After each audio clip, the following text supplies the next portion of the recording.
दशलक्षण पर्व के उपलक्ष्य में जबलपुर की धरा पर लगा ज्ञान साधना अध्यात्म शिविर 6 सितंबर को सानंद संपन्न हुआ। आचार्य श्री विद्यासागर जी महाराज के आशीर्वाद से और आचार्य श्री समय सागर जी महाराज संघ के सानिध्य में लगा ये शिविर उत्तम ब्रह्मचर्य धर्म के लक्षण को जीवन में उतारने की प्रेरणा दे गया।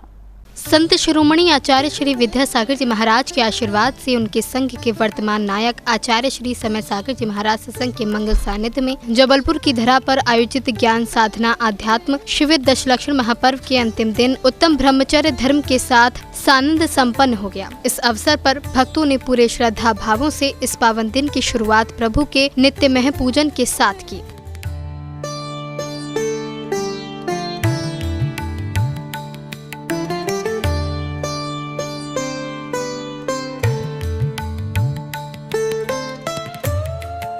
उत्तम ब्रह्मचर्य के दिन आचार्य श्री समय सागर जी महाराज ने अपने गुरु आचार्य श्री विद्यासागर जी महाराज को याद किया और कहा कि उत्तम ब्रह्मचर्य व्रत के लिए गुरुवर ने विशेष शिक्षा दी थी जो आज भी याद है। उत्तम ब्रह्मचर्य के दिन गुरुदेव ने जो उपदेश दिया है वह अभी भी मुझे वह दृश्य सामने आ रहा है। उन्होंने अपने मुख से ये स्पष्ट शब्दों में कहा कि विवाह का संबंध, आप ध्यान से सुनेंगे, विवाह का संबंध बंध के लिए कारण नहीं किंतु बंध विच्छेद के लिए कारण उन्होंने कहा है। अब इसको बारीकी से गहराई से सुनने का हमें प्रयास करना है, क्योंकि अनंत जो आशा है उसको केंद्रित करने के लिए इसको रखा गया है। और सबसे जो महान पुरुष होते हैं, तीर्थंकर होते हैं, उनको हम आपके सामने रखना चाहते हैं। तीर्थंकर के माता पिता उन्होंने इस बंधन को स्वीकार किया था।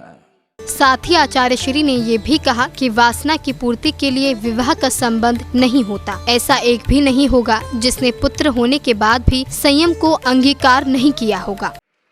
ऐसा कोई भी व्यक्ति है जो विवाह होने के उपरांत पुत्र की उत्पत्ति होने के तत्काल संयम को अंगीकार किया हो? शायद एक आध भी नहीं मिल पाएगा। सोचो, विचार करो। तीर्थंकर उनके यहाँ उत्पन्न हुए हैं और उस पुत्र रत्न की खुशी में भोग को उन्होंने छोड़ दिया, संयम धारण कर लिया। इसको बोलते हैं उत्तम ब्रह्मचर्य। सोचो, विचार करो। वासना की पूर्ति के लिए विवाह का संबंध नहीं होता, इसको लिख करके रखो। केवल वासना की पूर्ति के नहीं किंतु संतान की उत्पत्ति होगी और वह संतान संस्कारित होगी, जिसके माध्यम से धर्म परंपरा निरंतर बनी रहे। इस पवित्र भाव को लेकर के ही वह विवाह का संबंध होता है और उन्होंने किया है। उपस्थित सैकड़ों साधर्मी आचार्य श्री के सानिध्य में दशलक्षण महापर्व के सभी धर्मों के तात्पर्य को समझ अपने मस्तिष्क दुर्भावनाओं का त्याग करने की भावना भाते दिखे। सभी ने इन 10 दिनों में भक्ति और साधना की खूब महती भावना भाई। जैन फोकस के लिए जबलपुर मध्य प्रदेश से ब्यूरो रिपोर्ट।